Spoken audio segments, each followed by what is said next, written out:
কালকের পোস্টে সবচেয়ে বেশি ভোট পড়েছে সরস্বতী পুজোর লুক। আর তোমরা আমাকে অনেকেই ডিএম করেছো লাল শাড়ির লুক একটা দেখানোর জন্য। আর যাদের দিনের বেলাতে মেকআপ কালো হয়ে যায় তাদের জন্য রইল কিছু টিপস। তো গলা আর মুখ চোখের অবস্থা দেখে বুঝতেই পারছো শরীরটা মোটেও ভালো নেই, তাই একটু প্লিজ ম্যানেজ করে নিও।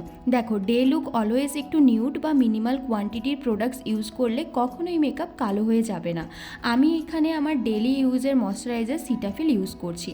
দেন যাদের রোদে ট্যান পড়ার সম্ভাবনা থাকে তারা কিন্তু অবশ্যই সানস্ক্রিন ইউজ করবে, তাহলে কিন্তু মেকআপ কোনোভাবেই কালো হবে না।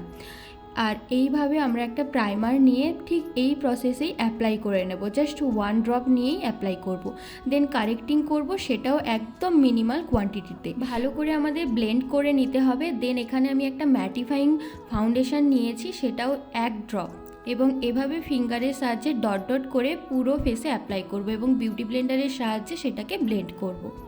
দেন এরপরে আসে হাইলাইটিংয়ের পার্ট। হাইলাইটিংও করব একদম মিনিমাল কোয়ান্টিটিতে, এবং সেটাকেও আমরা ভালো করে ব্লেন্ড করে একটা ফিক্সিং স্প্রে দেব। আমি একটা কম্প্যাক্টের সাহায্যে পুরো ফেসটা লক করব। দেন কন্ট্যুর, ব্লাশার এবং হাইলাইটিং যে যার পছন্দ মতো। আজকের I look smoky I look করছি, তো আইলিডে ভালো করে কাজল অ্যাপ্লাই করে সেটাকে স্মাচ করব এবং রেড কালার দিয়ে এজেসগুলো ব্লেন্ড করে নেব।